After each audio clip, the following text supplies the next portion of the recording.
We have with us today Alex Russell from Detail Solutions in Florida. Welcome to Dean's Den.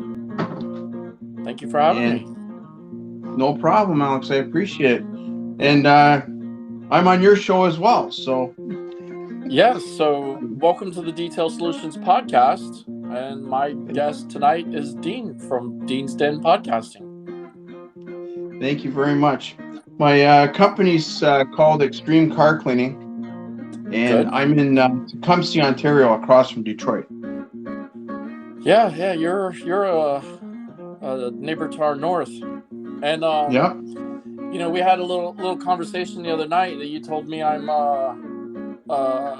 some people up there know me, so I went out and had a T-shirt made that says I'm kind of a big deal in Canada. I'm That's kidding. awesome. No, it's true. People here know who you are. No, That's a cool thing listen, about the internet. Yeah, when you told me that, I was like, "Holy cow!" That's. I know. I'm always surprised when people know me. I guess. I'm in enough groups for people to know me, but I still, am kind of humbled by it. So, Yeah. but yeah, I'm It's kidding. funny. I didn't really have I'm not that bad. I didn't have a T-shirt made. I just thought it'd be funny to say. Oh yeah. Well, maybe we'll get some shirts made up together when I come visit you guys. Yeah. I wish MTE was still going on, because maybe you'd be down here for MTE. Yeah. Well, we'll see. Things will start opening up once the vaccines get more available. It'll be a lot easier. Yeah. So, Yeah. anyways, what do you want to talk about? What is your favorite thing to do as far as detailing goes? Like, do you like doing the outside of the car or the inside of the car? What's your favorite? Oh, I'm an outside guy for sure. I kind of fall into that category. Um, I think Stephen Trapp had a great answer on my podcast when I interviewed him. And he said he's a bigger guy, and just getting inside cars, it's a chore to get in cars, and he feels claustrophobic. I'm a little bigger guy too, and I kind of feel the same way. When I get in cars, I kind of get a little claustrophobic, and I don't think interior details is my specialty. I see some of these guys and girls, online and in the groups and everything, that just put out killer work, and then I think I do a really good job, and then I sit back and look at it, and I'm like, it's all right. So yeah, exteriors is definitely definitely my favorite. How about you? I love doing the exteriors only because I can show off. Like, I'm a little Yeah. guy, so doing the interiors, I can do them. But we've got a lot of superstars around, eh? So when I do Yeah. an interior detail, it looks the same as everybody else. Yeah, that's how The I only feel. time, Yeah. yeah, I can I step mean, I out of the think box a little bit when I go and do an exterior. right. Yeah, yeah. Um I don't know. I think there's nothing wrong with the people that do the interiors. I think they do phenomenal work. I definitely think exteriors, kind of, they're the exterior work kind of is what I think gets all the oohs and ahs. Um, Yeah, and well, it that's pays the most, Yeah, yeah, true. you know. And Like, I think that's easier to kind of maintain. I think people go and spend all this money to get an interior done, and the minute they run through the drive-through with their kids, and now there's French fries yeah, and stuff splattered all over the place, and so yeah, yeah. that's what I feel. Most of my customers are born again. Like, once they come here, they don't mess up the car after. Yeah, So I'm kind of fortunate with that. I'd say 75% of the people that come to my shop after I do it, they're so uh-huh. shocked that they maintain the vehicle after that. Right. You know? Yeah, and that's the other thing too. I think the money that they're spending, they want to make sure that they're doing whatever they need to do to keep it right. um, Oh, yeah. so that they don't feel like they just wasted all that money to do. Yeah. Do you have a lot of friends that you can reach out to for body work? And if you have an interior that gets really out of hand, like we had a Cadillac that came in here, and the guy wanted the interior done, so I had to talk to a body tech Uh huh. because we actually had to gut the car. So I was Oh just wow. wondering, do you have people in your grasp that you can get a hold of for that kind of stuff, or you just steer clear of it? I kind of steer clear of it. Most of most of the cars that I get, most of my clientele is newer. Especially for the exterior work. Getting Mhm. ceramics done and everything. Um, I don't get a lot of like super destroyed paint. For me to really show off skills, like some of these guys do. In fact, like this week, Right now, tomorrow I've got a. What's that? I'm looking at a Ram truck that you just did, a Cummins diesel. That was I've probably got a while back. I don't think that Yeah, wasn't I've got your recently. stuff running on my big screen. Yeah, that was a while back. But I mean, like this week, I've got a 2021 Audi white tomorrow. For a hyper Yeah. polish and a 1 year coating. I mean, that thing will probably take me no time at all. And then Wednesday, I've got a 2021 GT4 white Porsche that it's going to be pretty much the same thing. Um, so yeah, I mean, I don't get a lot of heavy stuff like that I need, an upholstery guy, or I need a mechanic that's going to help, rip things apart for me.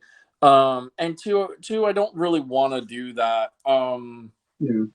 I think the money would just be too outrageous to do. I mean, my interiors alone right now, I don't do a lot of them because it's my starting price is so high that Hmm. most people are just like, okay, thanks, and hang up. Yeah. And the ones Well, that we charge, actually do schedule appointments, I'm kind of like, what? Like, oh, okay, yeah, we'll do it. well, we charge $50 an hour for general cleaning here, Yeah. See, but that's general stuff.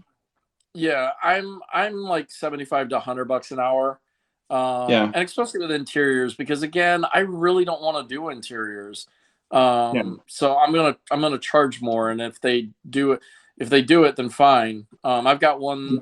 this week that I quoted the lady to start 450 because it's like a 12 passenger van, and that's not even really a full interior detail. That's just to clean the seats and the carpets. That's no panels, no vinyl, no dashboard or anything like that. I told her starting at 450, um, and she booked the appointment. So Yeah. I'll You're in take a it. little, yeah, you're in a different area than I'm in. See here, we have, to put things in perspective, we have 450,000 people living in our area. That's it.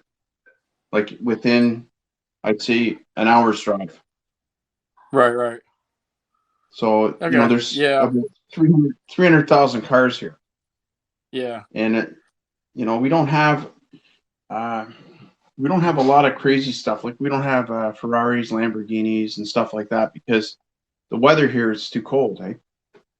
Right, right. We get the odd guys that have them, but they're stored away, all winter long, and then they just bring them out for, you know, the summertime, and that's pretty much it. Right, right, yeah. Yeah, I mean, I've done a couple of Ferraris, but that's it, which is I don't know, I sometimes think it's weird because in the area that I live in, and work in, um, it's very prominent, with wealthy people. I mean, there's a tons of those cars around here, Oh yeah, but I'm just not getting them. On the flip side, I really don't care. I mean, I charge the same amount of money to coat a Toyota Corolla as I'm going to charge the coat a Ferrari, and oh yeah, honestly, the client with the Toyota Corolla is going to want to spend the money to do a coating job because they're actually keeping that car, right? The guy with the yeah, Ferrari keeps it what 2 years until the next one comes out and he flips it. So they don't Yeah. Ferrari guys don't really see the value in spending $1,500 to $2,000 to coat their car that they're only going to keep for a year, maybe two, until the next new model comes out that they've already put a deposit on and got an order in for, kind of thing. Um, so as nice as they are to do, it's cool portfolio type stuff, I think. Um, Hmm. give me the daily drivers all day long. The Mustangs, the Yeah. Camaros, the BMWs, the Mercedes, the Audis. That type of stuff, because those people are going to pay because they want to keep their cars, nice. Oh yeah, you and I are on the same page with that because what I do is when I look at a vehicle, I look at the size of it and I look at the amount of use it's getting in abuse. Like Right, I right. would charge more for a minivan or an SUV than I would for a car because I know the inside's going to be trashed, right?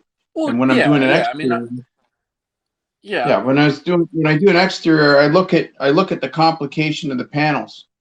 Like right, if I'm doing a coating on it and there's a lot of trim work and a lot of crap on it, then I know it's going to be a little more of a pain to get all the fallout off and all the contamination. Maybe if you've got a lot of tight corners and stuff like that, it's a lot more work. right, So right. that's how I Exactly. gauge it. I don't care what badge is on the car. I could care less. Yeah, I mean, I don't pull badges either. I mean, I know guys get into that, like, are you really doing full quote unquote, correction if you're not pulling badges? And I Well, I mean, don't. Yeah, I'm saying like I don't take the badges off the car. But what I'm saying is, if a guy comes in, he's got a BMW or Honda, I'm the same yeah, as you. I don't care. you know. right, But yeah, I have badged cars. If a customer asks me to do it, I'll do right, it. But it's I take it off and it doesn't go back on. And I also tell them straight up too that look, if there's something going on underneath that badge, it's not my problem because a lot of times in the factory they'll nick yeah, a panel or yep, whatever and they throw yeah, a badge on it. So right, right, that was exactly. yeah. Yeah, yeah, and I mean, it's, I all my prices are judged by size and condition, right? So I mean, if it's a smaller car, then yeah, I'm not charging as much as I am for a minivan or sport utility, or like a larger, big giant Escalade, EXT or something like that. Mhm. But at the same time, it could be a smaller car and it could just be absolutely beat to shit.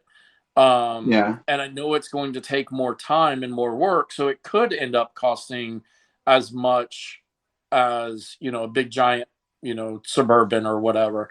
Um, so yeah, I mean, but again, I'm very fortunate that, most of the stuff that I get is newer, and it really doesn't, take a whole lot to do. In fact, most of the stuff I do could be one stepped. Yeah. But I'm just the type of person that, if I'm charging people a premium price, I'm still going to Hmm. give them the premium service, even if it could be, cut and finished down in one step. I'm still going to run around it with a polish, just because I don't want to feel like I'm cheating anybody in any way. And again, the client might not ever know the difference because Yeah. they're not going to see it like I see it or like you would see it. Yeah. But still, it's just peace of mind, Do for you me. do you do coatings and sealant and wax? Like, do you offer both? So, yeah, I do. So what I'll do with, I don't really do a wax. If I'm gonna do a wax, the only wax that I use is Swiss Wax. Um, Okay. I use Swiss Wax Shield, just because of Okay. it. It's kind of their longevity wax. Um, Okay. and I'm really only offering that to, again, somebody with like an exotic or a garage queen that, Okay. really doesn't need a ceramic, because the car's just gonna sit in a garage for, you know most of the How year. is yeah? How is it to put on and take off? I've never used Swiss Wax. So it's kind of fun. Um, you have to, for lack of a better term, you kind of have to uh, finger it a little bit to get it loosened up, and then you kind of take a Okay. dollop on your finger, and then you put it in the palm of your hand, and then it's almost from there. It's almost like hair wax or hair gel, right? You put a dollop in your palm of your hand, you rub your hands Mhm. together, and the heat from your hands helps to liquefy it a little bit. And then once it's on your hands, then you put it on the car and you just gently Okay. massage it into the car, cover your area. So that part's, it's kind of fun. It's like finger painting on a car. Um, Okay. and, and then taking it off is, I mean, it's wax. It's fairly easy to take off. Yeah. The cool thing about Swiss wax is, you don't have any time frame. The longer you leave it on, kind of the better, so to speak. Um, so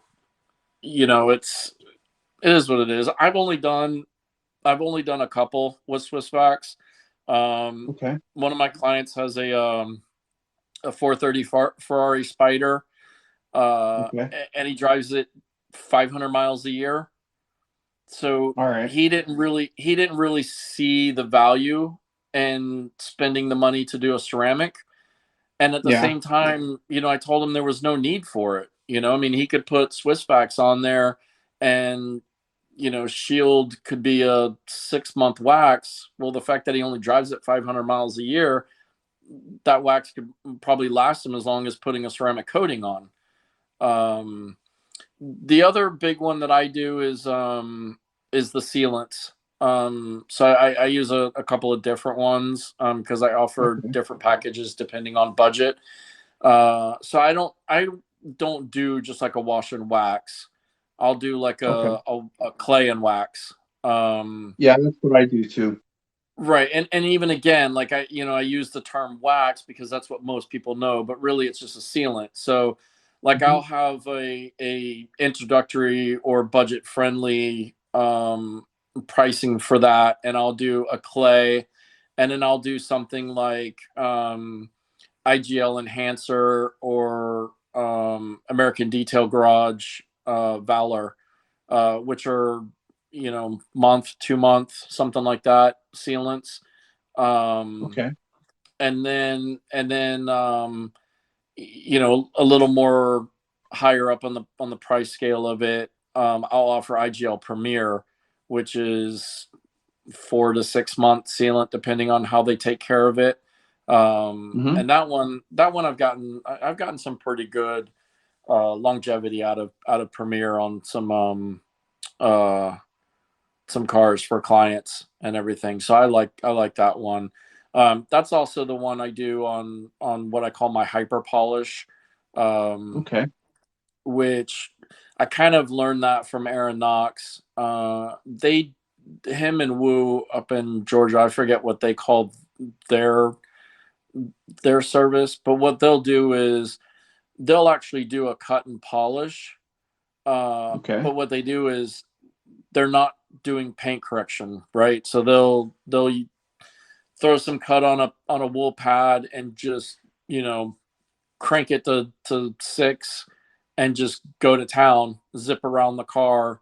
Get about Okay. 70, 75, maybe 80% defect removal, couple of Yeah. hours, and then they'll throw a polish and then go back around and polish it out real quick, and then they'll Okay. throw on whatever sealant they want. They charge anywhere from 400 to $600 depending on kind of deal. You do it Yeah. in 4 or 5 hours. It's great money. So Yeah. when he was telling me that, when I went up and visited him, I came home and I adopted it, and I couldn't remember what he called it, so I decided to call it a hyper polish because basically just a speed polish, right?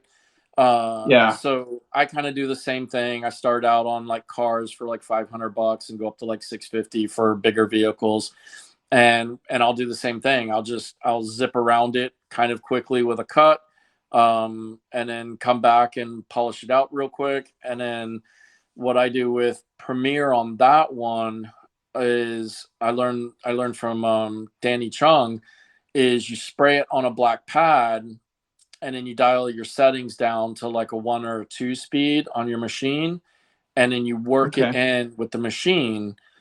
And I feel like with that, there's cars that I've pulled out in the sun afterwards, and you kind of can't tell that it's not coated. I mean, that's how much Mm. gloss it'll put, on a half-assed polished car kind of deal. Um, and I don't do any one steps. I don't believe. It's just me personally. I don't believe in one steps. I don't like doing that. I'm not a big fan of those. So Yeah. that's why I do the hyper polish way, because it's Okay. it's essentially kind of like doing a one step, but just you're doing two steps, but you're still doing it just as fast and same result, maybe a little bit better. I feel, Yeah. but yeah, that's for as far as like coatings and sealants and waxes. That's kind of how I do it. Yeah. See, if I'm doing like a low end polish, what I'll do is I'll take a 3-inch polisher, Yeah, and then I'll hit the heavy scratched areas and the scuffs and everything else. I'll hit it with that, and then I'll one step the whole vehicle. But I mean that's a gotcha. that's a basic one Right, step polish. right. It's a little bit different than the way you're doing it, but the results are pretty much the same thing. They just want the car to Yeah, look nice and bright and not have as many scratches in it right. when it's done. Right, exactly. And then Right. again, that's why I said I don't knock the one steps because I know there's a lot of guys that do them, and if that's Oh what your yeah, client's fine with, then whatever. It's just more of kind of a personal preference for me, um yeah, to kind of do it that way. I feel I can get a little bit more cut out of it. And again, I'm not really spending a whole lot of more time on it. The last one yeah. I did was on an Audi A4, and Mhm. and it was dark blue color. And I charged the guy like $500, and I think it took me five hours to do. So $100 an hour. I was done with it by middle of the day. Go home early, and I sometimes tell people I'd rather do one of those a day, so to speak, than do a Oh coating yeah, because I feel like I could make more money in a week doing those on less work than doing a coding job that takes up yeah. 3 or 4 days to do. Um, so, but yeah, I mean they're fun to do here and there. Oh yeah. I charge $100 to do like just the contamination part of the package. I Right. charge $100 to do that, but when I do it a little bit differently. Than some people, I do a 3 stage. So what I Okay. do is I clay it, Uh huh. okay, with the clay mitt, Right. and I don't know if you guys use them down there or not, Oh but yeah, I use I'm a huge fan. Although I use the ones that I can put on the machine and let the machine do the work for me. okay. I use the one from Adams. That's what I Yeah. use by hand, Okay. and then I use fallout remover. Right. Okay, and I get in there with the soft brush and I do all my trim and everything else. And then what I do to finish it off to make sure I got everything is then I spray it down with well, it's like Iron X. It's Right. called AR5. That's our Okay. version of it up here in Canada. But we spray it down, and that way, if it turns purple, I know I got it all off. Especially if I'm working on like somebody's white Audi or something like that. I don't Yeah. want anything left over. Like on a black Camaro or something like that, you would never see it, right? So Yeah. on those, I do at least a 2 step. I clay it, and then I wash the whole vehicle down with the fallout acid, and that's usually got 95% of it off, and it's good to go, right? But I noticed some of these guys with the weight cars are very, very particular, so I want to make sure I get all that off. Right. Yeah, and Yeah. see I'll do that with my coding jobs or my Swissvax jobs. Because even for me to do Swissvax, I mean, it's still almost a coding price by the time you put in a paint correction, and then you spend a couple of hours applying a wax and taking a wax off. That service can still be $1,000, $1,200, almost coding Yeah. prices. But if I'm doing a hyper polish, I don't get that intense with it. Hyper polish, I'll just do a clay pad, just run around it with the clay pad real quick, and then get into it. Because again, it's that, that's a quick service kind of deal, and it's not like I'm putting a coating on or big expensive wax that if I miss a little bit of fallout or overspray or something, it's going to be end of the world kind of deal. But yeah, when I do my bigger ones, I do like what you say. I'll use an iron out or an Iron X or whatever. Yeah. I mean, right now I've got Iron X from Car Pro because it's about $10 cheaper. It seems like than everybody else's stuff. So right now I've been using that. So I'll do that on the car, and then I'll do clay pad treatment. And then if it's got really heavy stuff, I'll bust out the actual clay and go around the heavier areas with clay just to make it right. Yeah, we have a company here in Ontario, and like in our province, kind of like your states, right? Yeah. So in our province, we have a guy from Bloomco, and he supplies, pretty much all of Ontario, and then he's got the website, does all over Canada. But their products are relatively inexpensive and they work good. So I mean, a lot of guys in this area in Ontario, that's what they use, just the Bloomco stuff. Works pretty good. Oh, okay. Yeah, I mean, so that's where we get. I've gotten to the point now where I tell people, as long as it works, who cares what the name is on it, right? Yeah. I mean, well, yeah, that's the thing. Like here's the thing. When I first started, okay, I don't know how long you've been at this game, but I started 32 years ago. Okay. And when I first started, they were selling rubbing alcohol as tree sap remover and charging $30 a bottle for the stuff. Wow. And nobody knew it back then. Nobody knew what the hell it was, right? Right. And I was between, the guy hadn't come around with a truck for a couple of weeks, right? And I get this car and it's all loaded up with tree sap. So I grabbed the old bottle, and the bottle's, got like an ounce left in it. So I'm like, okay, now I'm screwed. And I read the ingredients, and it's isopropyl alcohol. And I'm thinking, wait a second, rubbing alcohol. So I go to the pharmacy down the street, get a couple of bottles of this stuff, 70 proof, and bang, comes right off. But anyways, yeah, my wife's trying to call me. She can wait. I'm busy doing a podcast. Anyways, can you still hear me? Alex, oh, yep, there you are. I don't know. You went mute. Sorry about that. Yeah, no worries. My wife was trying to call me. Oh, okay. I got you. I was like, oh, what happened? Yeah, hang on one second. So I went out and bought that Blue Yeti microphone, and that thing picks up everything. Oh yeah, I got the snowball one. Snowball. Yeah, it works pretty good. They didn't have that one. That one was a little bit cheaper. They didn't have that one, so I bought this one. And I have to, before I go do my podcast, I have to go, and tell the wife and tell the kid, shush it, I'm doing a podcast. And it's funny because when I do the podcast, I wear my noise canceling headphones. I forgot to put them on for this one. And I can still hear them talking in the house, and I'm just like, but then you don't hear it on the recording in the podcast. So it's funny, like with noise canceling headphones, you'll hear it, but you don't hear it like in just regular listening. So it's I know about the trials and troubles of background noises while you're trying to do a podcast. Oh, I know, it's fun. And my wife always says to me, she says, "Oh, did you work today?" I said, "Well, I shot video for the shop." "Oh, you played on your computer." Like, yeah. You know what I mean? Totally devalues what I'm doing. But I said to her, I said, "Oh, that's okay." I said, "If I ever get a check from YouTube, I'll make sure it goes in my account." She said, "Oh, I'm not making fun of you." Yeah. Well, that's she like, thinks it's gonna put it. Yeah. Go ahead. And that's like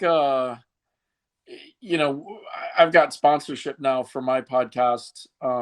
Marty from Pints and Polishing has sponsored us with his chemical line. So the first thing I tell the wife, I'm like, wow, Marty's gonna sponsor us and send us money and it'll help for this and that. She goes, oh, so you're gonna put that in our bank account, right? Because that's not business money. I said, heck no, it's podcast money. It's going in we'll put it in the Yeah. business account and I'll just buy stuff for the podcast through the business so that then we Yeah. can write it off on the business. Whatever. So yeah, she didn't care about it until I started making money. Yeah. So Oh, I know. it's funny. When Yeah. I took on the Masterson's line this year, right? So Oh, okay. I've got their stock in my pantry downstairs, right? So every Nice. time I sell something, it goes directly into that separate account. So Right. that account is a U.S. account that's, and I only use it to wire Greg the money so I can get more shipment when I need it, right? Right. So that way Exactly. I'm not fumbling around to get my money to buy a skid. I said, yeah, it's Greg's money. I said, that's to buy another skid with. She goes, oh, you can't access it. I said, no, I can't access it. It's a joint account. It's not a joint account, but I don't Right. want, you know what I mean? Oh man. But yeah, she's all set to go run up the visa on the shopping channel. Right. Exactly. I Yeah. said, yeah, it's only virtual money. It doesn't exist. Yeah. You know what I wanted to ask you, Alex? What's that? How how is the IGL coatings to work with? I haven't had the opportunity to use the product. I was just wondering how they are. Like I've used the Angel Uh, Wax one down here. That's the best one I've used. I haven't had a chance to use IGL. I have not used Angel Wax yet. Um, Tommy's pretty adamant about you have to go to a training in order Mm. to do it. Um, I'm just not a big fan of trainings. And it's nothing against Tommy or No, anybody. It's no, I just get it. I Yeah, I I I kind of and this isn't me having an ego moment or a big head or anything like that. mm, I've had this yeah, discussion many times with Aaron Knox, and he's just tried to beat it into my head that I'm an idiot. But I have a hard time paying these companies, $650, $700, whatever it is, for them to teach me something I already know. Now, I yeah. do know that Angel Wax is a little bit different.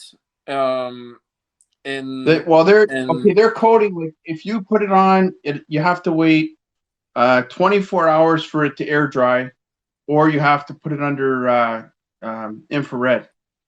Right. Well, pretty much That's most coatings are kind of that way. I mean, every coating I've ever done, because I don't have infrared, I keep the car overnight, 24 hours. Um, yeah, to me, it also gives me the chance to look at it the next day with fresh eyes. Um, yeah. and if there is a high spot, I can fix it before I give it back to the client versus the client Right. picks it up, goes home, and then 2 months later they notice a high spot, and now you're trying to like level down hardened ceramic.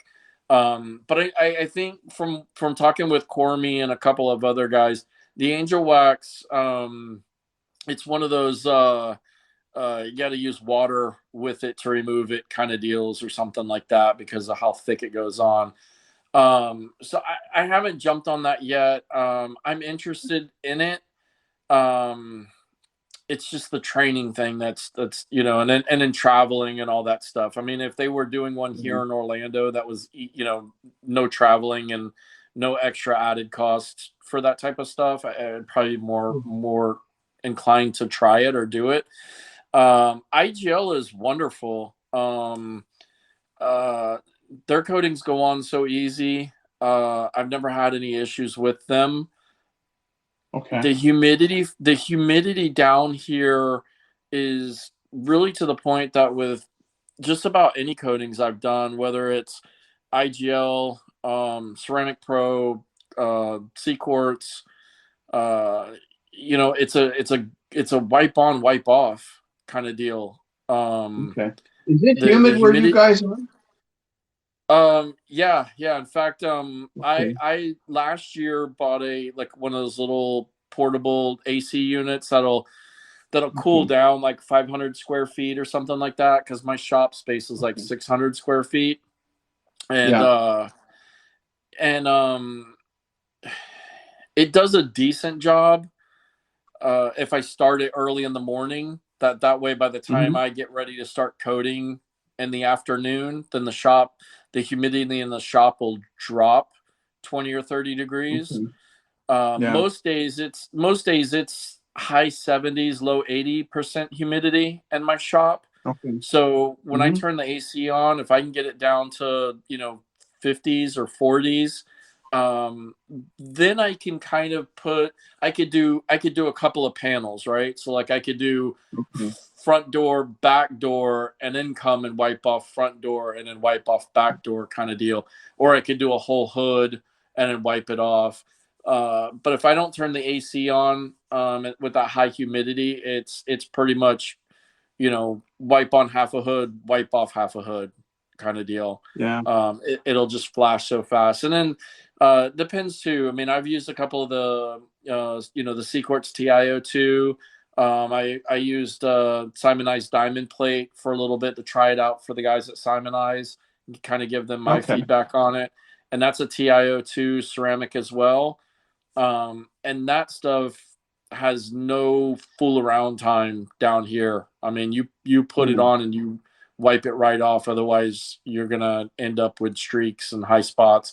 At least the beauty with TiO2 is you could always reapply and reactivate it, kind of deal.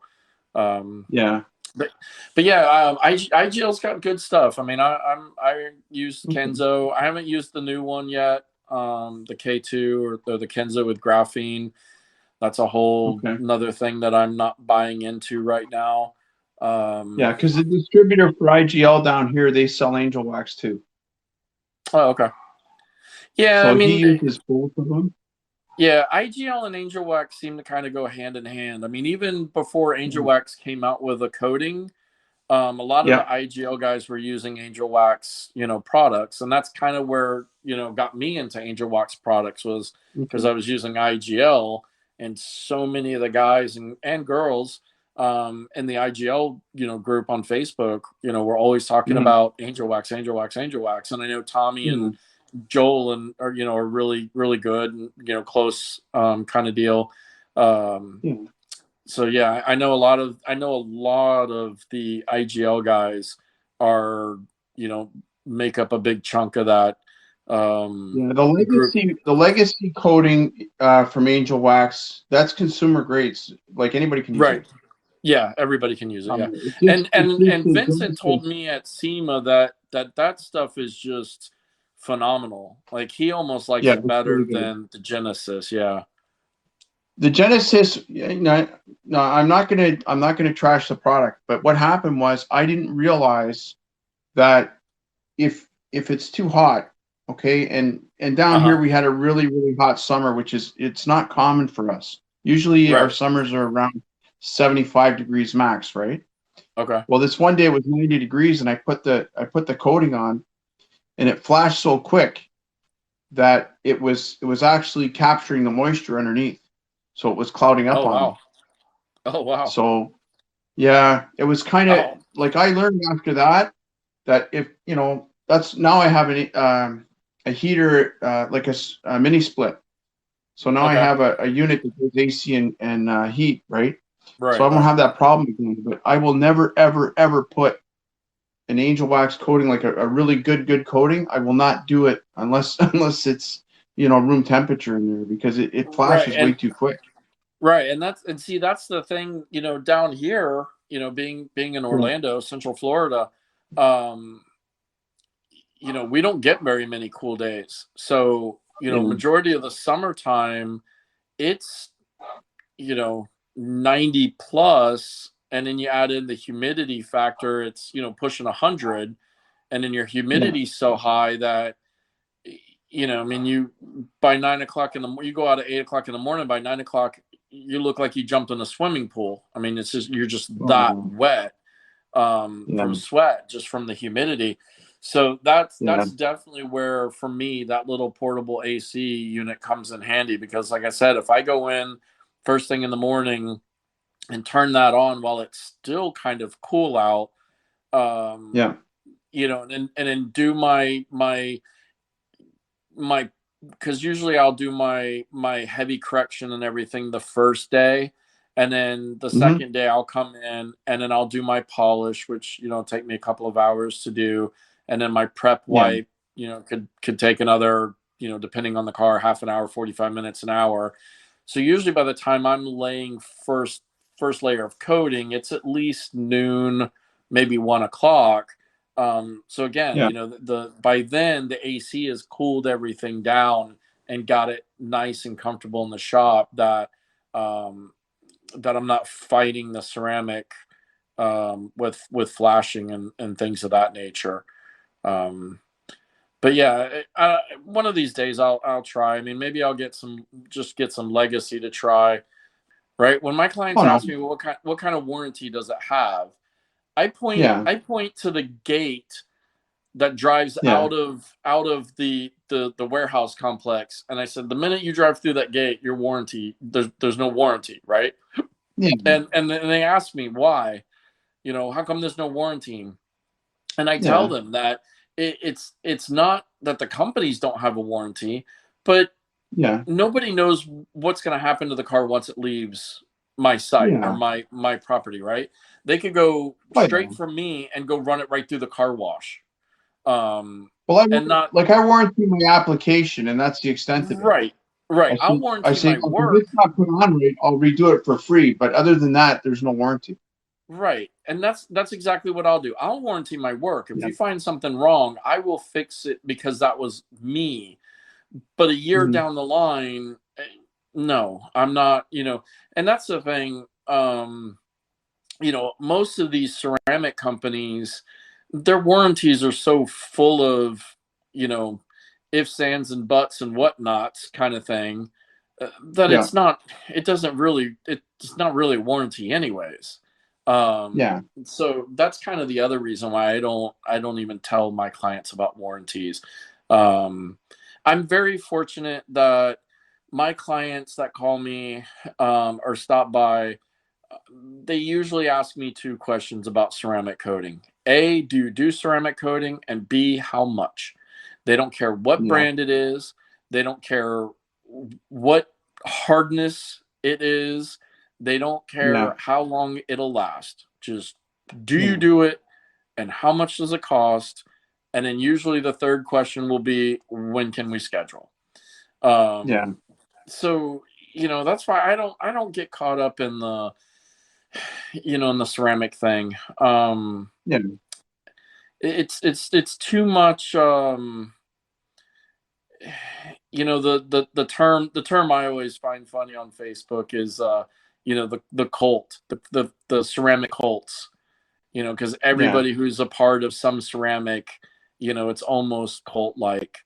Um, and I'll be honest with Yeah. you, Yeah. I've given up pro ceramics right now. I Mhm. haven't found one that I really want to be a part of. Yeah. Um, and I am using a combination that Aaron Knox told me with sea quartz that a lot of Hmm. people kind of know about. Um, and it's a pain in the ass because it's 3 coats. Uh, Yeah. but I'll tell you what, I mean, I think it's just as good, if not better, than any pro coating I've used. And Yeah. I'm charging more money for 3 coats of a a consumer based. I still like the term prosumer because of sea quartz just being around for so long that their consumer stuff isn't really a consumer to me. Yeah. um and I can charge more than what I was charging for pro coating. I mean, I'm charging more than I was charging for Kenzo. I mean, yeah, I'm doing 3 coats Okay. versus 2, but Yeah. I don't care. What's one more coat? Yeah. Um, the thing that really intrigues me about the angel wax, and it's why I've been on the fence for so long, is the Yeah. fact that it is single layer. Yeah. Um, Well, there's two things I can give you feedback on. Okay, because I've done a couple of the coatings with Angel Wax. The Uh-huh. one thing I could tell you, I have never seen a more resilient coating. Okay, like when I tested it, I put it on the front corner of my car, and Right. I put everything on my car. Yeah, I put wax and I put sealant. I put everything on there. Okay, Right. and usually after a month, because of the weather we have down here, doesn't bead anymore. That Yeah. corner of the car still Still beads, and I beads. put that stuff back on in August. Right. You Well, know, and that was one of the things that surprised me was talking with Cormy when we went to SEMA 2019, because obviously there mm-hmm. wasn't SEMA last year. And No, at the same time I went. yeah, and Cormy had gotten a sample of it from Tommy to try out, and he put it on the Yeah. hood of his Explorer. And Mm-hmm. now Cormy owns a his family also owns a like a little car wash, like a um it's I don't think it's a I can't remember if he said it's a yeah, I think they have like a small tunnel, and then it's like do it yourself like bays, Okay. right? Yeah. So he told me he put that on, and then he would run it through the car wash and then just let it sit out and air dry, and it never had any issues with water spotting or anything from the car wash. And then he said he sprayed F bomb straight on it. Yeah. I mean, every degreaser that he could find, he would spray straight and then leave it Yeah. sit in the Louisiana sun and dry Mm-hmm. on the car, and then he'd go run it through the car wash, and he's like, it just washed right off, and it would beat back up again.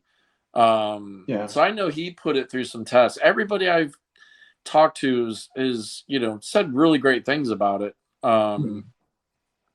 Like I said, it's Well, just I'm Rick not a big told me fan that. of the training. Mhm. So Well, no, I totally get it, but I mean, I'll be honest. The angel wax is a totally different animal from everything I've seen.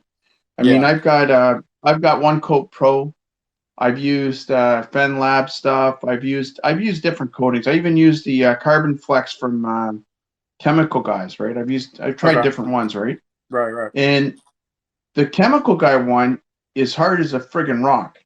Like, don't get me wrong. Like that one, it's very, very hard, right? right. But the Angel Wax one, there's something in that chemistry that makes it different because it's more flexible. Like Okay, I was asking Rick all these questions, right?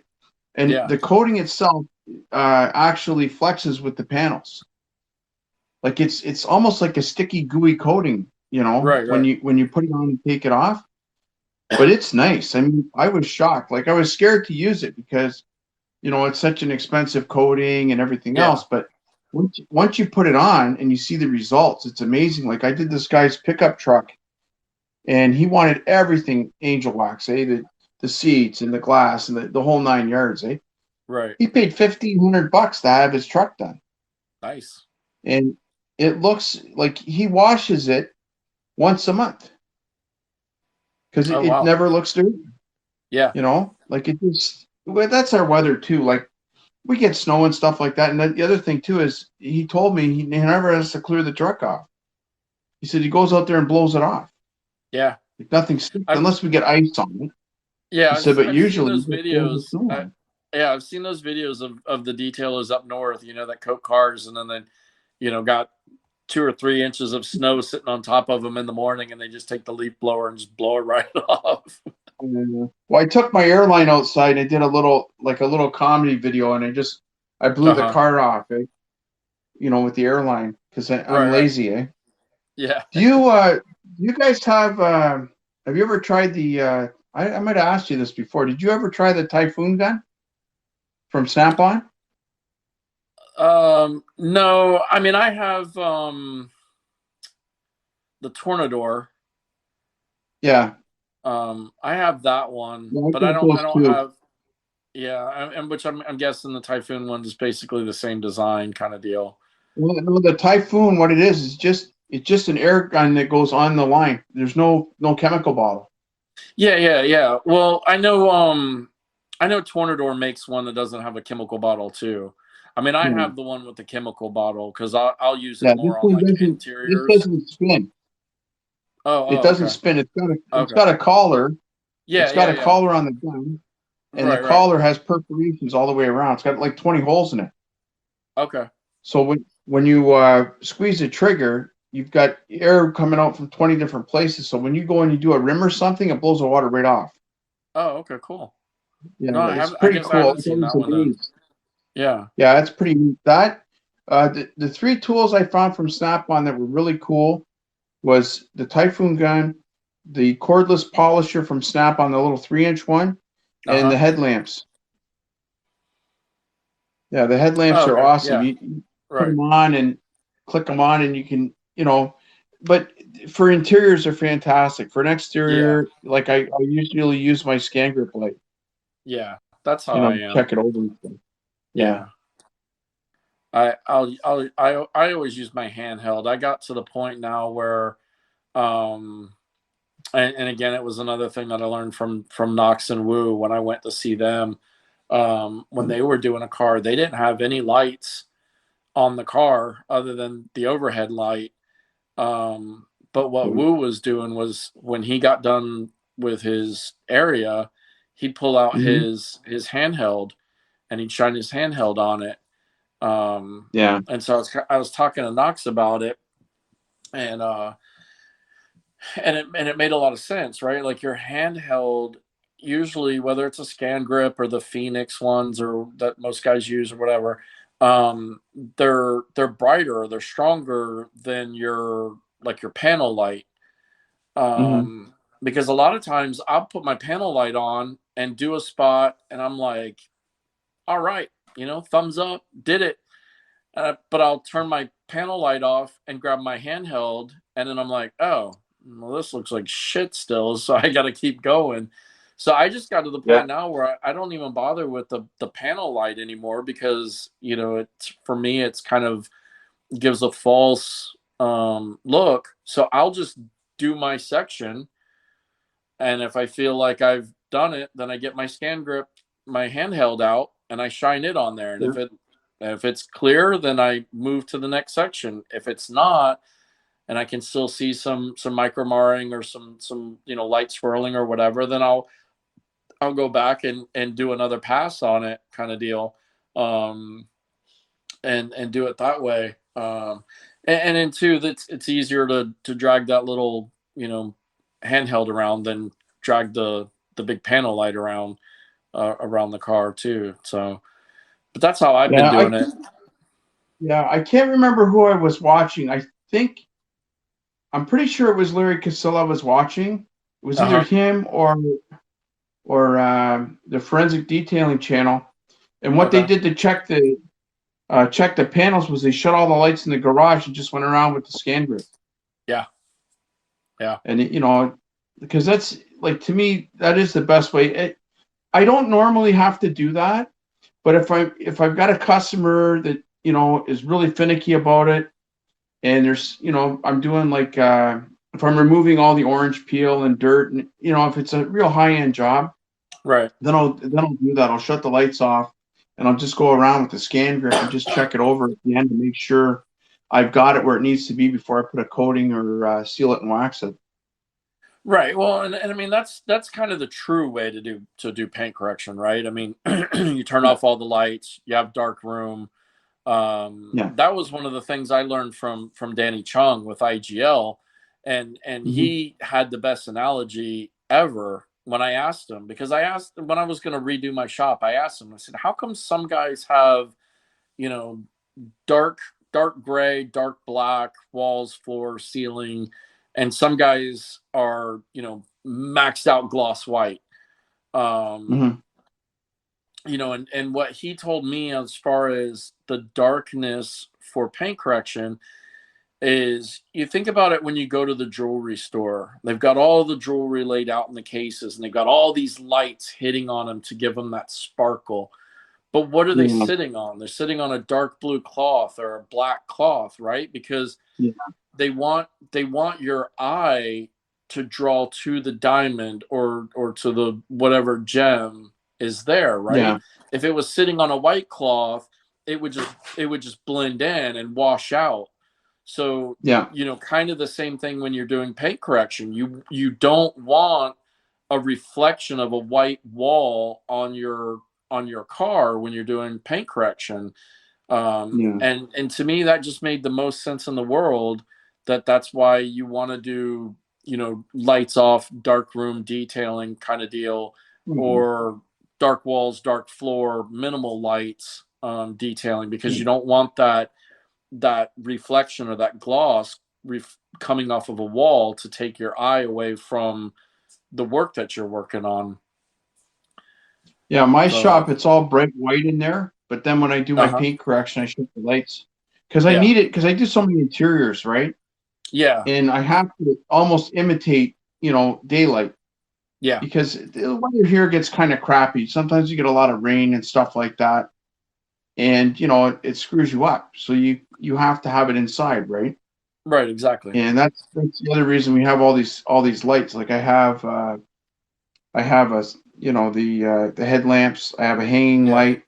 I've got a Ryobi spotlight. You have to have a ton of light, where we're at because you need to make the inside of that car as bright as possible to get it all clean. Exactly. But, yeah, Exactly. And that's another reason why I don't like doing interiors, because my walls and my floor are dark. Although I've just yeah, added a ton of lighting in my shop, but yeah. but still, I mean, it's, unless you've got it beaming right into the car or using something like you're using. And again, that's kind of where my handheld comes into play. I'll clean whatever panel I'm cleaning inside the car or whatever, and then I'll get my handheld and kind of go around it, and make sure that it's good before I move on. Kind of Mhm. pretty much the same thing with the outside of the car. But yeah, I mean, I get the point of, you know, I think that's kind of the sacrifice you have to make, right? Do you want to do black walls and black floors, and black roof and everything so that your paint correction is coming out spot on? Or do you go the other route and just brighten it all up so that way when you do interiors, you don't feel like you're in a cave? Um, Yeah. I think Well, I also noticed. white walls and white Yeah, floors and all that stuff look better for your after pictures, kind of deal. yeah, Makes definitely adds a lot more reflectiveness or glossiness to it. yeah. See, when we go and we remove wax and sealant in here, all the lights are on. But Yeah, everybody that worked for me, like, they're not all here now because of COVID, right? right. But we're under lockdown in this area, so I can Yeah, work by myself or work with my son because my son is like he's allowed to come over here because he lives alone and all that stuff. So right, I'm right. I'm following all the rules, Yeah, but yeah, he comes over and the way we do it is we look at the reflection in the paint to see if there's still wax on it. Like that's what I've taught him gotcha. is don't look for the wax, look for the reflection. Like look at the light bulbs in there, look at the stuff in there, and then you can see if it's Right. still there. All right. Well, Same see, with the polishing too. Like I polish till I get a good reflection off it, yeah, and then 90% of the time that's it. Because unless if I'm doing a coating, then it's a lot different. But most of my customers down here, what they want is they just want me to brighten the paint, put a sealant and wax on it, and hide a lot of the imperfections. right, exactly. Yeah. Yeah. And I learned, my car wash industry or my car wash career. Um, so we did the four corners check for when we took Hmm. wax off. So, Yeah. you get at the corner and you kind of kneel down and you look down, like let's say you're at the driver's side. So you're at the front headlight driver's side. And you look down the panel to, Yeah. high and low to see if you've missed any wax. And then you kind of look over the top of the hood and the bumper, and then you go to the back quarter panel, and then you look down the driver's side that way, and then across the Hmm. top of the trunk, and you just go around. That's how I always did. It was the way I was taught. After you take all the wax off to do your wax check, and it's still the way that I'll do it when I do Swiss Wax, or years ago before I started using sealants. For me, waxes I don't think make sense down here in Florida. Yeah, it's too hot. because they won't last but a week or two. I mean, it's so Yeah, hot down here. yeah, You know, yeah, surface temperature on a car is easily 150 plus, and most waxes have a yeah, melting point of like 120 degrees. yeah, So that's the other reason why I like the sealants, because there's no wax involved. So if it's a 4 to 6 month wax or sealant, as long as the yeah, customer's taking care of it, it'll last that long, right? Like if I put a wax on yeah, their car and try and tell them it'll last 3 months, like, yeah, right. Not in August when yeah, it's, you know, yeah, 105 with the heat index. yeah. You know, there's no way. And on a black car that sits out in the, you know, parking lot at work all day long, you know. Yeah. Um, Well, see, so most of my yeah, that's customers, right before the winter hits, they come in here and they get, sealant and the wax done, and then they just rinse their car off, yeah, in the stall, say, until it gets really dirty that it has to be washed, and then they yep, come and see me. yeah. So that way, they're like, that wax will last them 6 months. I'm putting Oh, that's decent stuff on. I either use like ammo or Angel right. Yeah, Wax. I put yeah, something good on it. But you know what I wanted to ask you, Alex, is do yeah. you use specialized microfibers? Have you had an opportunity to try the different ones from like Rag Company and like the different ones that are out there? Um, So I played with a few. My drying towels that I use right now are uh it's the rag Is it the company woolly one. mammoth? Shoot. What's that? It's like the woolly mammoth. Is it thick? It's thick, but shoot, what is it called? Okay. It's the one that's the high and low. Like it looks like it's got stripes. I'm drawing a blank on it right now. I'm sorry to That's okay. Levi. I know what you're talking about. It's I think it's probably the dread. like I think it's the dreadnought. Is it the dreadnought? No, okay, the yeah, gauntlet. It's the gauntlet. gauntlet. Okay, Yeah, it's okay, the gauntlet. Dreadnought is the auto fiber one, which is what I used hmm, before. Um, but that one, and I like those. But when I tried the gauntlet from the Rag Company, it was just so much thicker and absorbed so much more yeah. water. Um, as far as like Have you tried my the glass rags from them? They no, have they have a microfiber that's made just for glass, okay. and Dean Usually, Hennon put me onto it. It's awesome. usually, usually for glass, I'm using No Streak Freak from Auto Fiber, which is Okay. just a waffle, a low pile waffle weave towel. Yeah. Um, CarPro has got these really high GSM, super soft polishing towels. I can't remember the name of them. I love those when I'm doing something soft paint. Um, Hmm. because they're just so soft that when you're taking your compound or your polish off, they're not going to leave any. They're not going to remar up the soft paint, Tesla paint, stuff like that. Yeah. Um, I've got as I've got some really soft ones here too. I've got some purple ones that I got them from Chemical Guys at the time. They're very, uh-huh, very plush, eh? I've got yeah, those for my high end ones.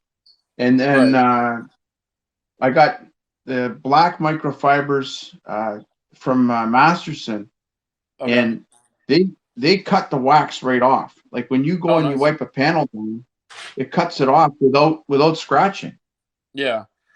Well, for You know? most of my waxes, and my polishes and compounds and stuff that's on kind of like a normal car, I Yeah. use towels I get from Simon Eyes. One of my Okay. buddies is he's the rep Okay. here for Simon Eyes, so he Hmm. actually cuts me a pretty good deal on the towels, and Yeah. they're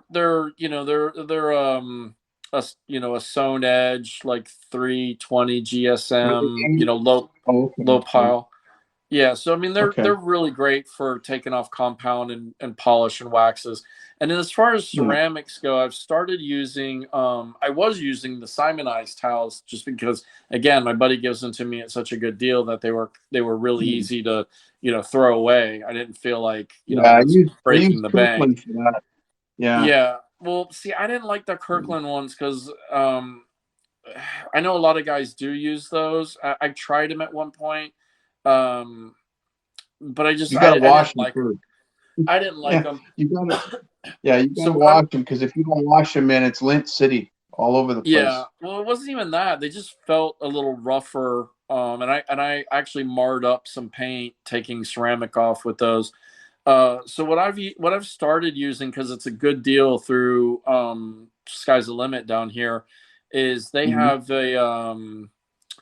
I think it's called the Two Faced towel, which is just a Okay. really cheap, low GSM, low pile towel, and that one, it's such a good deal for the towels that I really, Yeah. once I'm done, I just walk over to the trash can and throw it away. Like, I don't even save those for like wheels or tires or door jams or trashy type stuff. I just walk right to the trash can and throw them away. I think it comes out to like $1.50 a towel or something like that, which is, to me, is pretty cheap for a towel. Um, so I, and I think I bought it in like a 50 pack, 40 pack or something like that. For a pretty good deal. So Yeah. that's pretty much what I use for towels. I'm not I'm not a big towel snob, I guess. I don't need all this crazy stuff or whatever. I just Yeah. grab You know whatever, what? as long as it doesn't mar up the paint when I'm taking whatever I'm Yeah. taking off, kind of deal. I don't care. Yeah. And I'm kind of cheap about that stuff too. Like, I want the cheapest towel that I can buy, just because Oh I know yeah. I'm going to go through them. I'm going to go through so many of them, that it's hard for me to spend. I think those Car Pro like super plush tiles, I think when I bought those, it was like a 10 pack for like $30 or something like that. So it was like $3 a Yeah. towel. And I was like, oh my God, like, I can't really spend this money. I just can't see myself spending this money. But Yeah. I had it was actually that black dually when I broke my wrist, and Jason came and helped me detail that one out, back in June or July, whenever that was. Okay. The paint on that, when we were wiping it down, taking the compound and the polish off, it just was kind of still, marring it a little bit. So I went and Yeah. bought those really soft towels for that, and felt that it was justified for the money that I was charging on that truck. Um, Yeah. and then I ended up liking them, so I've started using them. And again, they're not towels that I use on every car, so it's not like they Yeah. get beat up and worn down too much. So I think I ended up buying like 2 packs, maybe 3 packs, and they're all still in use, kind of deal. Um, but yeah, I'm not big on my microfiber tiles and stuff. I just kind of get what works Yeah. and Because try. if you're doing mostly exteriors, as long as you find something that works, Yeah, like I found too, there's not a huge difference in the ones for the outside, yeah, but like this glass rag, the reason I go on about it is because it opened my eyes. Like when you get a windshield full of nicotine and that sticky goo that's all over it, yeah. these towels, like they're hard to rub on the windshield, but they cut everything off on the inside. Like I've never seen a towel that cleaned that well. Oh, nice. And then, but we do a lot of interiors here. Right. So like for me to go and buy 10 towels there, and I've been using them, it's been 6 months now. And I wash them Okay. separately from everything else. And Yeah. like, I'll cut somebody's hands off if they touch those rags and use it for anything other than the window. Yeah. But yeah, we have them here just for glass, Okay. but that's out of all the microfibers I've ever seen, that is the one that really made a big difference for us anyway, because we're able to clean the windshield, and after we're done cleaning it, there's no haze on Oh, wow. it. Well, I'll And tell if you I what. use like Kirkland or something else, I see a haze after. Right. Right. Well, what changed my whole window game for me was when Mm-hmm. Billy came out with Breeze. Um, because there's no alcohol or ammonia in it. He uses, kind of the same chemical that's like in Wipeout or Okay. Infusion. So it's a like, surfactant, whatever based. Billy will tell you all the big words that are in it. I just remember surfactants and whatnot. Okay. But because there's no alcohol and ammonia in it, it doesn't dry up very fast. And therefore, at least when I'm cleaning the window, it gives you enough time to really, get the whole window and flip your towel and go back and work it in, as it's drying out at that point. And ever since I've started using that stuff, I have had zero streaks and Okay. windows. Whereas before it was like whatever window cleaner I was using, it was like, man, this towel doesn't work. I'll switch to this towel. That doesn't work. I'll go to this towel. Doesn't work. I mean, I even went to those, super paper thin, zero GSMs, no pile to it towels that the Yeah. window That's, tinners yeah. use. Yeah. And I would still streak. And I've got a client that I wash his truck every Saturday, and he's super picky about his windows. Like that's the thing. Yeah. Like as soon as I'm done washing the car, he backs it out in the sun and then gives me either a thumbs up or thumbs down on the windows. And so Yeah. for the longest time, like every time it was a thumbs down, and I'd have to go and like go back over the front windshield or this spot or that spot. And as soon as Breeze came out, I ordered some from Billy, and like it was like, night and day difference. Like now that guy pulls his truck out every Saturday and he gives me the thumbs up, and he even tells me, because I told him, I said, I'm using the new stuff now. And he even tells me, he goes, whatever that guy puts in that stuff, man, it's working. He's like, you finally found the right stuff. So Yeah. for me, that was the biggest change for me with Windows was to use Breeze. And if anybody's listening that doesn't know Billy Bogus, American Detail Garage, and Breeze is his window cleaner that it's all I use now for window cleaner. I swear by it. Yeah. So Well, you know what? Billy, if you listen to If this, you you, could pay me some money. So I was gonna say, if you reach out to Billy, tell him to advertise it in our group on the Detailers Guild, because like okay, that's what it's there for. yeah, no, I yeah, want yeah, everybody to plug their stuff there, because that way people can find out about it. right, And that's the thing, like the more of us that work together to expose everybody to the great stuff that's out there, yeah, the easier it makes it for all of us. right. Mhm. No, I got you. If Billy won't do it, I'll get on there and post about it. What Oh, kind of sweet. pads what kind of pads do you use when you're cutting polishing? Okay, I use a bunch of different ones. Right now, I'm using pads from Adams now. Okay, I got pads from Adams, and they work really good. I was using Hex Logic, because I have, please don't beat me up. I have I'm a not chemical guide polisher, because I bought I bought it because I had never used a DA before. right, Okay, and I didn't want to go and destroy a $700 Roops machine, right, and and I couldn't bring myself to destroy a beautiful piece of machinery. I saw one at right. SEMA, and I actually got to use it there, and it's amazing. And that's on my bucket list. That's the next thing I want to get. Yeah, Uh, but like for right now, if I've got a vehicle that's really bad, sometimes I'll use the rotary on it, like my okay, DeWalt. I'll use that if it's and normally it's something that's really big and flat, like if I'm doing a big truck or something like that that's really rough, then I'll use the rotary, and then I'll finish it up with the DA polisher, right?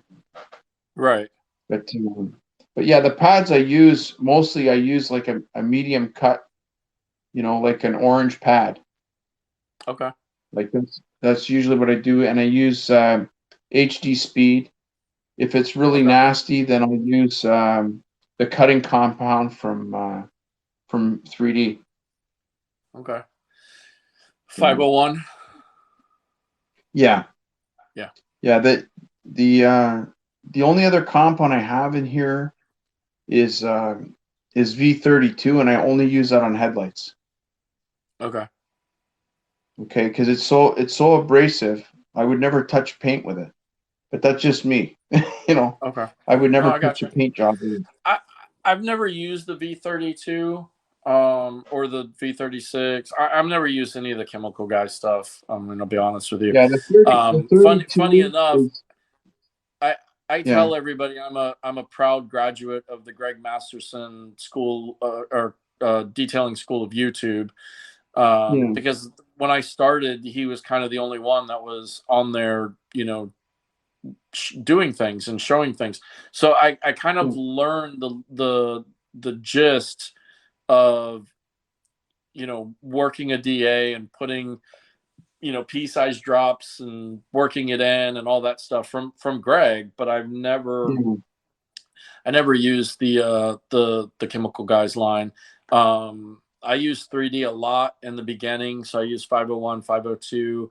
I still use Hmm. 500 just because to me that kind of cuts best on like Audis and BMWs and all those German cars that have that ceramic clear paint. Hmm. I just feel like to me that cuts better than any other, you know, thousand grit, you know, compound, which is usually the kind of the heaviest cut.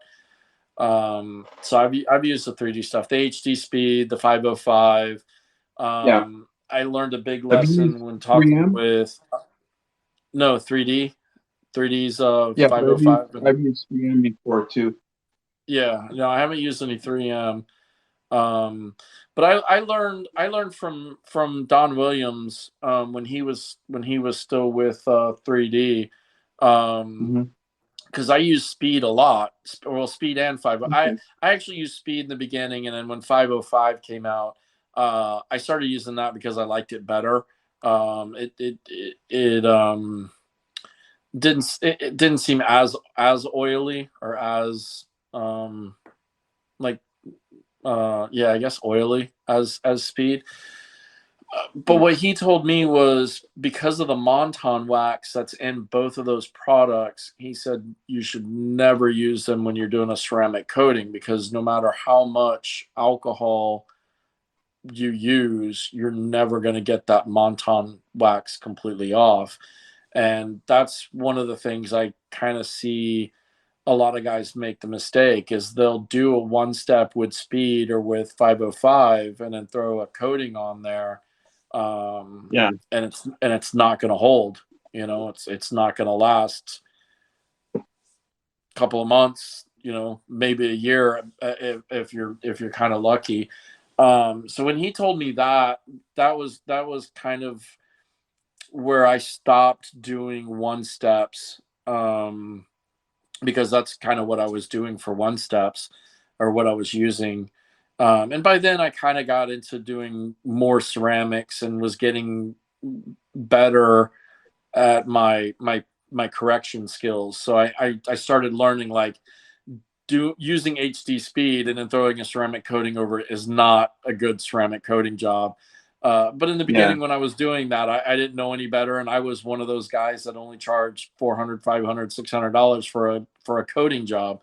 Once Yeah. I started learning about, you know, correcting paint better and charging the normal amount or the correct amount for ceramic coatings, um, that's kind of when I gave up speed and 505 and was, you know, using a true cut and a true polish. I used 501 and 502 for the longest time, and then kind of, you know, switched up Angel Wax Resurrection, Oberk, Okay. IGL, Clear Cut, um, you know, a bunch of different ones. I'll switch them up here and there. Um, but yeah, 3D's a pretty good product. I like their stuff, but yeah, I can't say I've used Chemical Guys.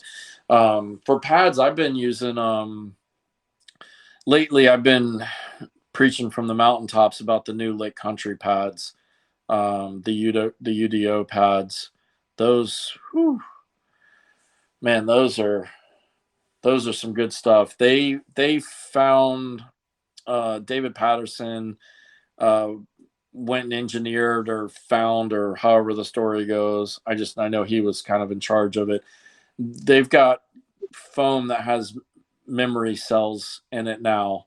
So when you heat it up and it kind of goes soft, you can take it off and let it cool down, and it doesn't kind of harden back up like some pads do where they're still kind of spongy. I mean, it'll go back to like original hardness and original form, and then go back to just being a kick-ass cutting pad again, or a polishing pad.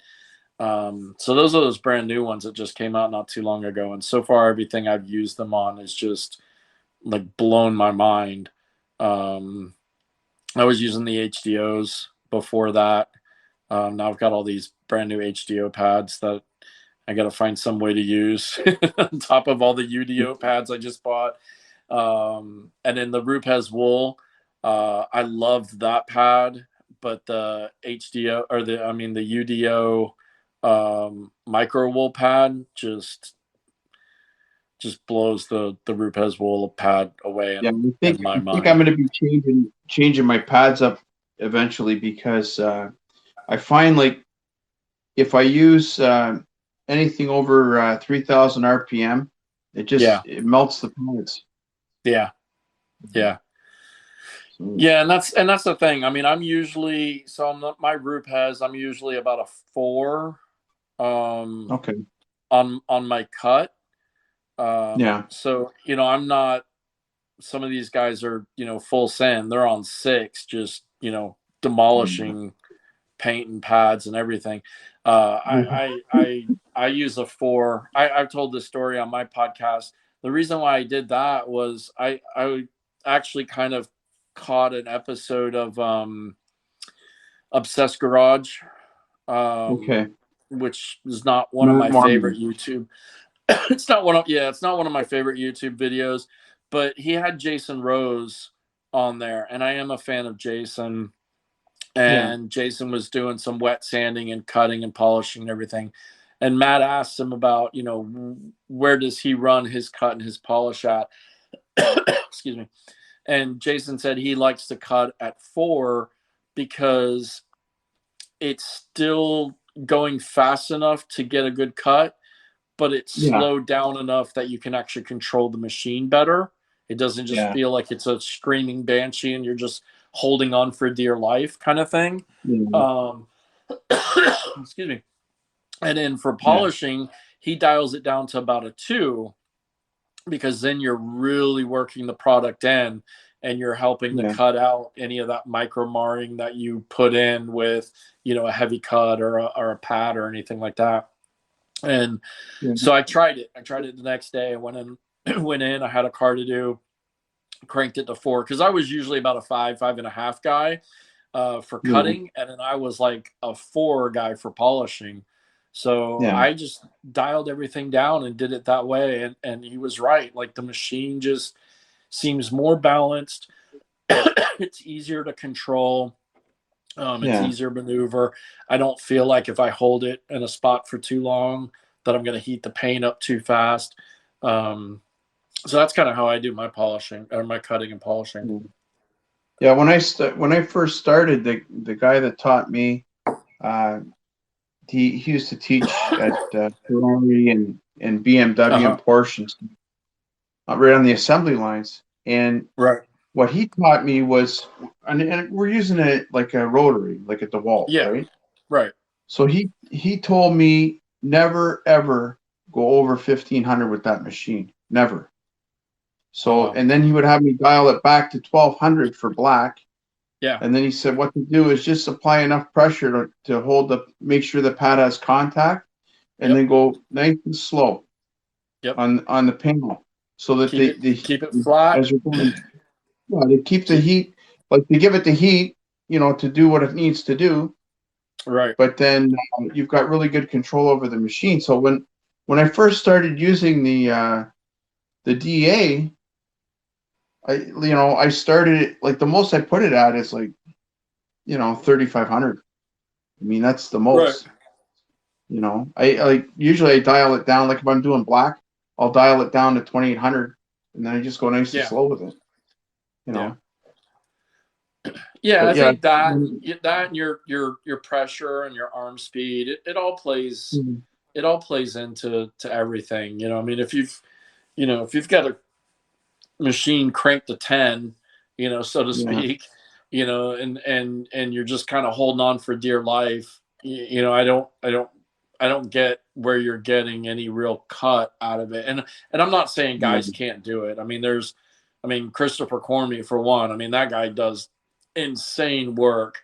And when I talk to yeah. him, he's like, I'm full send whenever I'm cutting. And I'm like, really? And he's like, crank it to 6 and let it run. And I'm like, wow. Yeah. Um, Well, some guys but can do it, you know, yeah, yeah, no, I and know. but I've seen like when I worked at the body shop, and I'm not going to say their name, but when I Yeah, worked there, what would happen is these guys would yell at me all day long because I'm doing it with a rotary, but I only have it at 1200, right? And they're like, right. "Give it some speed, man. Give us." I said, "That's not the way I was taught." Yeah, He says, "Well, give it more speed. It's taking too long." I said, "Unless you're going to polish this," I said, "leave me alone." And then what right. happened was, after I'd been there a couple of months, and I didn't burn any paint, all of a sudden they're giving me all the buff jobs to do, because Right. everybody else is leaving swirl marks all over the paint job Yep. because they're going too fast. They're Right. And trying the to other do it thing, quick. yeah, and the other thing too, I think, where people get into trouble is they don't, they lean on that edge too much because they're trying to get that cut. Mhm. So they lean on Yeah, that edge. They got it cranked up, to 10, and yeah, they're just, killing the paint. You yeah. dial it down, like you said, you leave it flat, or as flat as you possibly can get it. And Oh, then you're eliminating your chance for, swirls or holograms, whatever everybody wants to call them. yeah. Yeah. So yeah, that's but that's my pads. I'm a big UDO fan right now. I think Lake Country did a phenomenal job with those pads so far. We'll Yeah, see. and I still want. There's lots of stuff I want to see and test out. Right. Like I'll put it to you this way: in the last 5 years, I've learned more than I have in the last 32. Yeah. Because once I started joining these groups and getting on YouTube and checking stuff out, I learned so much. Well, You to be know, fair, too, everything within the last 5 years has kind of been in warp speed mode. You know, yeah, um, because I who was I talking with? Dan Williams with the Owners Pride podcast. We did a joint podcast a couple of weeks ago. That's actually going to come out Tuesday. He's releasing it Tuesday.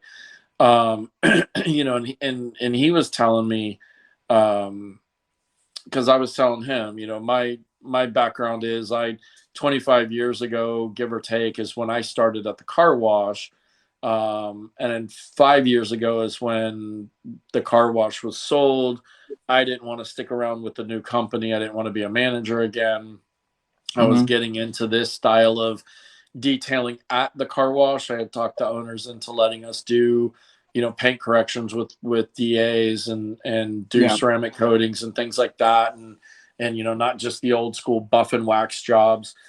So I went out on my own, and that was one of the things that Dan said. He's like, man, you kind of, on your own 5 years ago, got into it right at the good time, because that's yeah, right when everything just kind of exploded in this industry with paint correction and everything. Which I always kind of felt like, man, I wish I would have jumped into it earlier, yeah. knowing now what I know, kind of thing. But it does See, seem like like, you guys are ahead of the curve in the States, because there's only coatings has only been a thing here in Canada, I'd say, for 3 years. that's what kind of surprised me when I talked with Pam. Yeah, She told me the same thing. She yeah, said that coatings haven't been up there as long as they've been here. And in fact, she said a lot of times you guys won't get things for 2 or 3 years after they've already been here in the oh yeah. States. And I was like, what, really? Like, and she goes, Well, you yeah. know She what? goes, She goes, you guys get stuff and we won't see it for 2 or 3 years. Well, we have a Canadian Tire store here, right? And that's like our main go-to store. And Right. for 25 years that I was doing this, the only thing on the shelf was Mother's, Meguiar's, and Armor All. And I kid you not, that's all that Wow. was there. So, you want to talk about being creative. Like Yeah. they're good products, but an Armor All, and I'm not going to say nothing about that. But I mean, Mother's and Meguiar's are decent products, but they're not. They don't have the longevity of anything that's out there now. They don't. Yeah. They're quick. And that's, I mean, Yeah. I know people that swear by Meguiar's. Yeah. They love the way it cuts and everything. But Yeah. again, you're right. It doesn't have that working time. It's real quick, and then Yeah. it dusts real bad and things of that nature. No. But hey, they've been around for 100 years or whatever it is. I mean, they're doing something right, apparently. Yeah, that's why, Alex, whenever I get a chance to thank anybody that's, doing podcasts or doing YouTube videos and stuff, I always do, because if it wasn't Yeah. for them, my customers would have no information at all, Right. And when they come in my shop and I put videos up and they've already seen them, Yeah. For at home, Yeah, that's then awesome. it justifies everything, because Yeah. they're watching on the 52-inch screen and I'm doing the same thing on the car, right next to them. Right. Then they realize I know what I'm doing. You know what I mean? Yeah. Yeah, exactly. Oh yeah. Like I don't go and put I make sure I put legitimate guys up on the screen. Right. Guys that do it properly. If they don't do it properly, I do not put them up there, because I don't want to cause any problems for myself. Like if you see the guy Right, using a power exactly. washer to do an interior, it's you're not gonna see that on the TV set. Yeah, we've all seen those videos of the guy soaping up the Yeah. interior with the power washer. I mean, it must work. I mean, there's enough of those Oh, guys out there doing it. well, I've seen the end results. We had 250 cars come in the dealership here when the Okay. flood happened. Oh Okay, wow. we had a flood, down by the river here, and it wiped out. It wiped out a ton of cars, but we ended up getting 250 at the dealership that got written right off, Right. because the water went right in the panels and filled up the floors and everything, and they're toast. Oh wow. So, yeah, if you go and you soak the living crap out of something, I mean, unless you're gonna gut the car after and pull all the insulation out, you're Yeah. just making a lab experiment in there for somebody. Right. Well, I can't imagine that that's any good for any of the instruments, the No. cluster panels, the radio and everything, when they're soaping down the dashboard and the navigation system and all that stuff. Like if you pull like I've had to pull a couple apart. We had the one big job I did was a 19 Terrain, and it was Okay. nobody's fault. What happened was there was a defect in the part that was put in the factory. Okay, and it grew mold in it. Okay. I don't know if the mold was on the part when it was installed or how it got there, but it started spreading all through the ventilation system. We had to dismantle this lady's car. It was $2,500 just for the labor, for the removal and replacement of every trim panel, everything in that car, and then it was another $1,000 for my service to go in there and clean every single panel by hand. I mean, we had to clean Right. everything. Wow. And man, that's 3 days of my life I'll never get back. I was working at the dealership at the time, and the mechanic, it took him a day to gut it and a day to reinstall everything. Oh wow. But it's a pain, man. When you got to do Plus, it, that's why I don't do cars at that level usually. yeah. It's too Plus, much that's a work. lot of PPP, or right PP Yeah. or PPE, whatever. Yeah, PPE.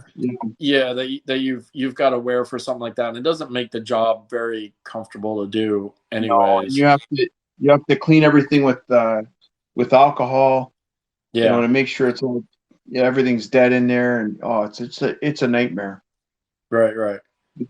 This car came back to the dealership like 3 times, Oh and the wow. third time she went right in the owner's office and exploded. So then they came to me, and asked me, what can we possibly do to fix this woman's car?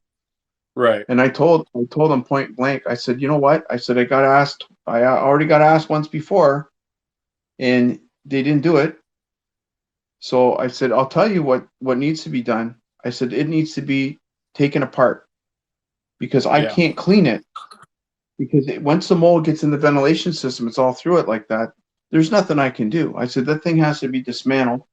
We have to go in there with a black light, and we have to find the source of the mold. And whatever it is, that has to be thrown in the garbage, and we got to replace it. So it ended up Right. being the evaporator core that was just Oh, okay. loaded with mold. Wow. And yeah, I don't know. Like the only thing I can think of is when the part came over, somehow it got exposed to something, and the mold started growing in it. And once he installed it in the car, it was just the Yeah. perfect climate and everything else, and it just grew like Right. mad and went right through the ventilation system. Right. It might have started on the part so small that they didn't even notice it when they put it in. That's the thing. That's why, like I said, it was nobody's fault. Right? Yeah.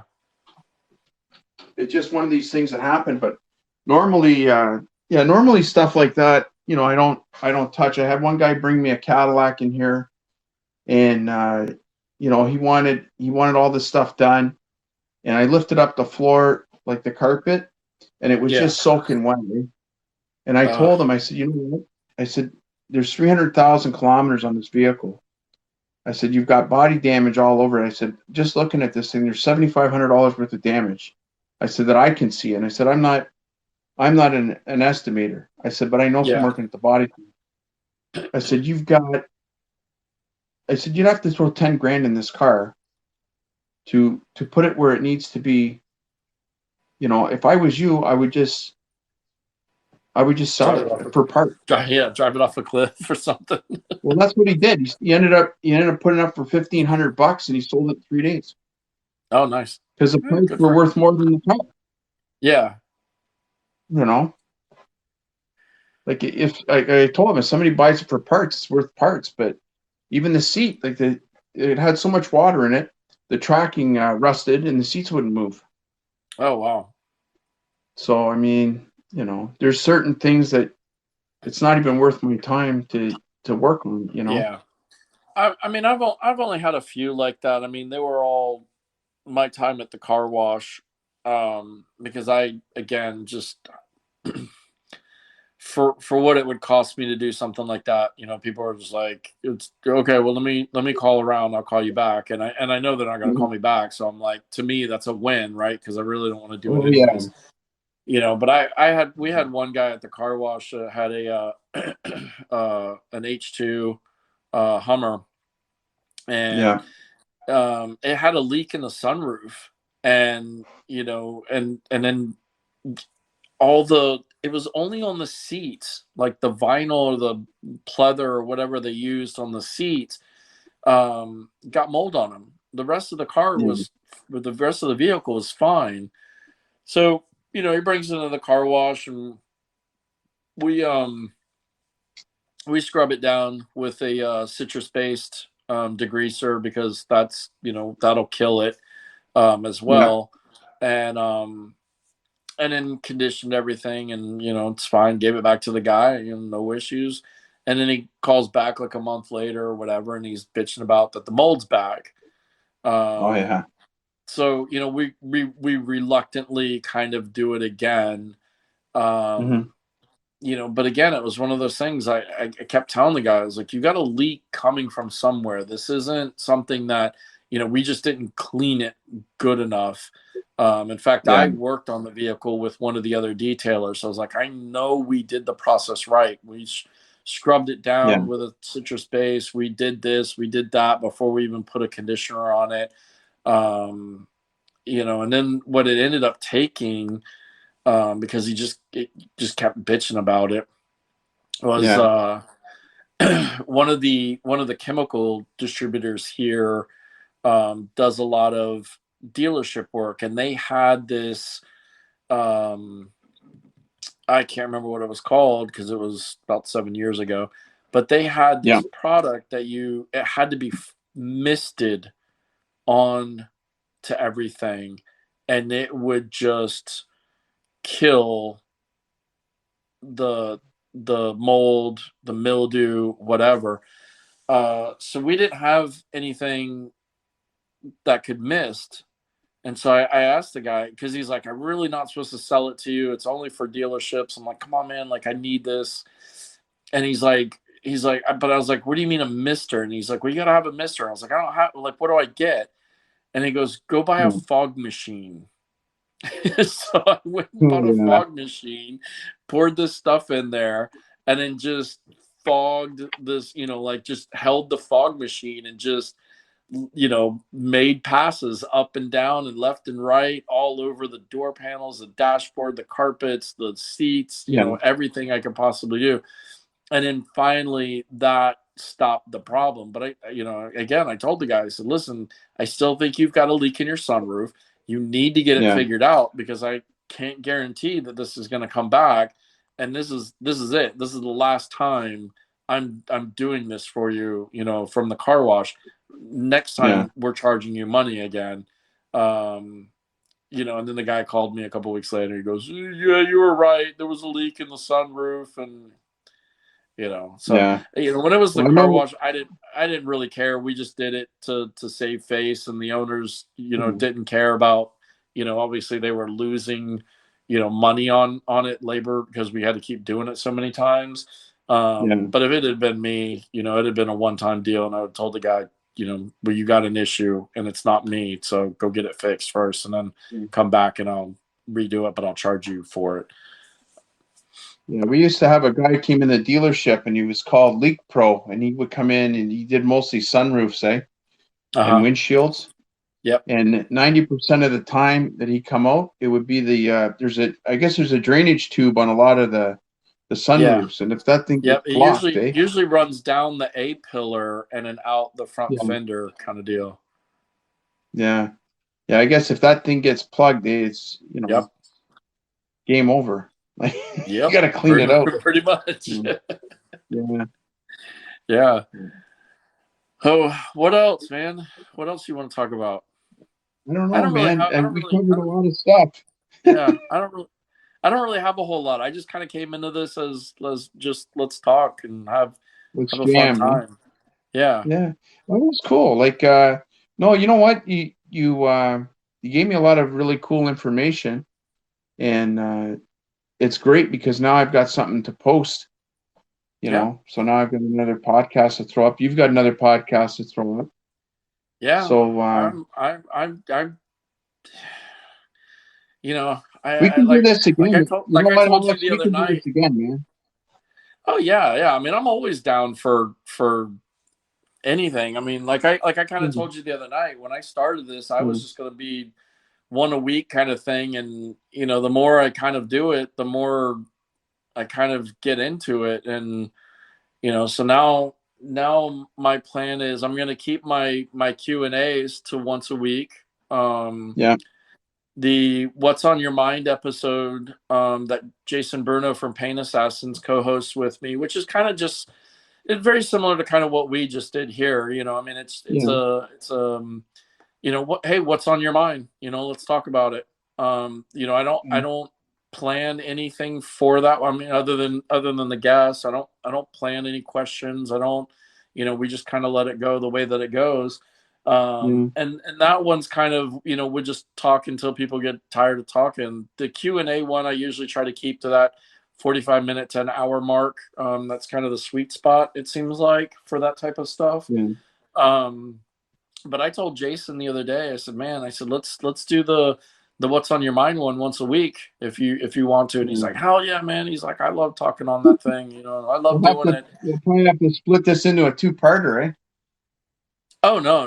I mean, if you send it to me at however long we're going right now, Yeah. couple almost Well, it's 2 hours. been over an hour, I Um, think. I'll release it the whole way. I mean, so far Yeah, every what's on your mind that me and Jason have done have been yeah, hour and 45 minutes to 2 hours. I mean, we've only done like three. I think the first one yeah, me and him did was about an hour and a half. The second one we did with Billy Bogus from American Detail Garage, that one ran about an hour and 45. And then yeah. we did one. Um, who did we do the other one with? Um, Rain Albertson. Oh yeah, We did one with Rain that ran about 2 hours. And then we did one with Sheldon from MTE, because we were talking to him about the cancellation of MTE and everything. So we ended up talking with Sheldon for probably about 40 minutes. And yeah, then me and Bruno just, it was right before season 3 dropped of my podcast. So Bruno was just talking to me about, what I was going to do with season 3 and what were my plans to keep doing what's on your mind and everything. So then, after Sheldon got off about 40 minutes, me and Bruno talked for probably about another 45 minutes to an hour. So yeah, I mean, I don't have any problems running super long ones. yeah, It's just the Q&A ones. I try to keep, at a certain time because, yeah. um, that's the one people seem to listen to the most. I get more listens to those than I kind of do the what's on your minds. But the what's on your minds are fun. It's like I said, it's just like this, just Yeah. casual, Is campfire it talk. okay, Alex, if I use your logo on Oh the yeah, yeah, thumbnail? Okay. I just yeah, want to. I always ask because you know, like even my IP, I have to give people permission. Then I got to let my web guy know that I gave right. permission. Yeah. Because No, I get it. I mean, he works. Yeah, yeah, that's the same as Jason. Jason made a Pain Assassin shirt for him to wear yeah, to MTE, which won't happen. But he called me and he said, "Hey, I want to put your podcast logo on my PA shirt. Are you cool with that?" And I was like, yeah, "Dude, you didn't even have to call and ask me for that." And he goes, "Yeah, but like I just wanted to make sure." And I was like, "Oh, well, I appreciate it, but yeah." I said, "Do you want me to yeah, send you, a copy of it?" He goes, "No." He goes, "I already did it and mocked it up because I knew you'd say yes, but I just wanted to ask you anyways." yeah. So he's Yeah, my got it on buddy. his button up shirt that he has, for Pain Assassins. It's like on one of the, I think it's his, I think it's over his left breast or left chest or whatever. He's got it, on there, Yeah, and I thought that was real nice of him to show me a little bit of love, yeah. and support that way. But yeah. If you copy and paste it, whatever, I'm fine with Okay. that. Yeah. Yeah. So you want to do an outro right now, and then we can pick this up at another time. Yeah. I mean, I don't really have much Okay. for outros. Just appreciate everybody for Okay. listening. Thank you for having Yeah. me on this, kind of doing a split thing. Yeah. I'm glad you reached out to me because, um, when you first messaged me, I think it was when you listened to Jackie's episode, on Yeah. my It was really podcast. cool. Yeah, and you'd Yeah. messaged me about it. Um, I had written you down and my, I've got this list of people that I want to talk to, and I had written you down, and it's kind of one of those, like, again, even though I'm doing one a week, there's a lot of people to Yeah. talk to. It's still hard to kind of get to everybody. Yeah. So I'm glad that you reached out to me, to do it this way, because then I Yeah. can kind of, The reason. Yeah. I tune into the one you did with Jackie because whenever I see um, a girl that's doing detailing or uh-huh, lady, yeah, be politically correct, it's impressive because my friends or my son's friend, she came and she trained with me, and now she's doing motorcycles out west. oh nice, You know, I always support that because whenever anybody wants to detail, I don't care where they're from, I don't care what if they're a girl, boy, doesn't matter. I mean, if they right, like detailing and they're passionate, man, I'll help them yeah. out every day of the week. Yeah, You and know, Jackie was real cool because Jackie's a friend. I mean, yeah, she's here. I've helped her, a lot. She asked me a lot of questions and this and that. yeah, So I thought it was good to have Jackie because she's still so new in it, so to Yeah. kind of talk to somebody who's new in it and get their take on it.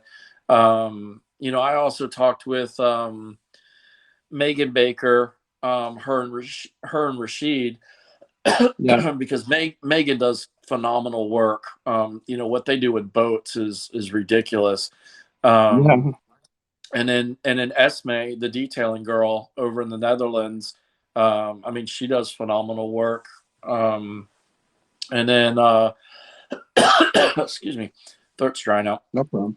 And then so this season I'm going to talk with Kinsey Sharp. I think what Mm-hmm. she does with wraps and PPF and everything is phenomenal. And then me and Jason, probably, I don't know, within the next week or two, we're going to get Jen Turcotte on for What's on Your Mind. I love Jen. She's been great to me since I started with IGL. And I think that'll be a really good one. I think that'll be a fun one. We had a few people tune in tonight because I kept seeing clapping hands on the screen. I did So that too. I means saw somebody's watching. that there's a message too. I don't know how you do that. So I don't don't even want to touch that right now. Well, yeah, that's my what? thing. I didn't know if that's Yeah. something you can listen to while you're doing the podcast, or if it's something you have to I listen to don't know. after. It makes me nervous because if I go and I touch it, it's liable Yeah. to cut us off, and then we got to redo it Yeah. all again. Once I Well- get used to this app and stuff, then we can do more. Right. But Well, I mean, we're at the Alex? end right now. We could always Yeah. try it. If it cuts us off, at least it was at the end. Okay.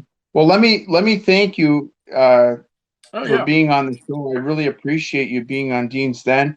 It means a lot to me because you know what? It's so important. And you and I are both living proof now. It's so important to help each other out and co-promote each other because Yes, that's sir. how we all get ahead. Oh, definitely. You know? Definitely. The more, that was what I told Dan with Owner's Pride. I mean, it was nice to kind of cross promote. His listeners Yeah. could listen to my stuff, my listeners can listen to his stuff. And Oh, yeah. same thing with you. Hopefully my listeners will check you out and your listeners will check me out. No, the only other thing I've got left to say is what I've been dropping at the end of all my podcasts is, we need a little bit more shine and a lot less shade in this industry. Oh, yeah. Well, that's the thing. You know what I found is detailers are all pretty much down to earth. And, I was saying this to Andrew. I did a podcast with my student yesterday, Andrew St. Pierre. And yeah, we're not good at faking it on the internet. So if you see a video of us on the internet, it's pretty much the same thing in person. Right. Like I met Jimbo Balaam, and I met Darren Priest, and I met Luke Wilson, and they're exactly like they are in the video. They're not any different. Right. So and I think a lot of us are, but where I've started saying that phrase now is because and it's not every group, but there are a lot of groups that just they don't have anything good to say. They're so bent out of shape that there's a new detailer in their area. They're bent out of shape that maybe somebody in their group is getting more attention to them, and so there's a lot of shit talking, for a lack of better phrase, term or whatever. Well, they're not getting it because the thing is, like in our area, okay, we got 30 detailers, 300,000 cars. That's 10,000 cars a person. We'll do this again sometime. When you've got time, we'll get together again and do this. Yeah. Well, let's hit that message button and see what it says. Let's see if we can hear. Hang on. Let me check. Yeah, I didn't need to hear that. Well, that's a way to end it. I'm sure you'll edit that out, but still, that was a fun way. Oh yeah, I'll clean that out of there. I was hoping it was going to be something cool, silly. Whatever. Yeah. But yeah, Dean, I really appreciate it, man. And let me know when you're ready to air this. we can send. You can send me the link, and I'll Yeah. throw it up. We can kind Well, of I'll air get it it at the cleaned same up. time. I'll get it cleaned up and shoot it to you. You can actually, if you go on here, actually, yeah, I'll be able to get the MP3 off tomorrow, and then I'll send Okay. you the full MP3 unedited. Okay. Yeah. Okay. Yeah. You send it to me edited. Send to me non-edited. Whatever you Yeah. want. And Well, then we'll send you the if you. non-edited one, and then you can cut what you want out of it. If Oh, you're I'm not going gonna to cut anything. Listen. Okay. I'm a lazy podcaster. It goes how it's recorded. The only thing that I Okay. edit is advertisement, theme song, and an intro at the beginning. That's it. Yeah. That's the only thing and that's not even really editing. That's just attaching to the beginning and then letting Yeah, it they roll. can get if they go on your podcast, they're going to get the uncut version. So mine will be the polished version. Yeah, and then just let me know what day you're dropping it, and I'll drop it the same day. That way, I'm not dropping it earlier or whatever. I'll drop it the same time you drop it. Well, we can drop them. I was going to say let's shoot for next weekend to drop them like on Friday or Saturday night, whichever night works better for you. Okay, Friday's probably better for me because my Q&As drop on Sunday, and at least if I drop it on Friday, that that gives a day or two before I drop the Q&A, and it's not like I'm dropping them. I mean, they're close together, but not back to back kind of deal. Yeah, because mine will be on YouTube, and it'll be on this stereo here, right? And yours will be everywhere else. Exactly. Yeah. And you can post it. You can post it. Make sure to post the link on the Detailers Guild too, because Oh, I will. Yeah, I will. I just posted tonight. I just posted tonight my my episode with Josh Brofman that we recorded Friday night. So that came out tonight at 6 p.m. Eastern time. So I dropped a link on the Detailers Guild. So hopefully some guys and girls in there will listen to it. Yeah. I'll put it up in the announcements. As soon as I click on there, I'll put it up on the announcements, and then more people will see it. Okay, cool. Appreciate it. All right. All right, problem, buddy. Alex. You have a good night. Very much for being on the show. I appreciate it. Yeah. Okay. And I'll talk to you soon. All right. Take care. Bye. Thanks, buddy. Bye.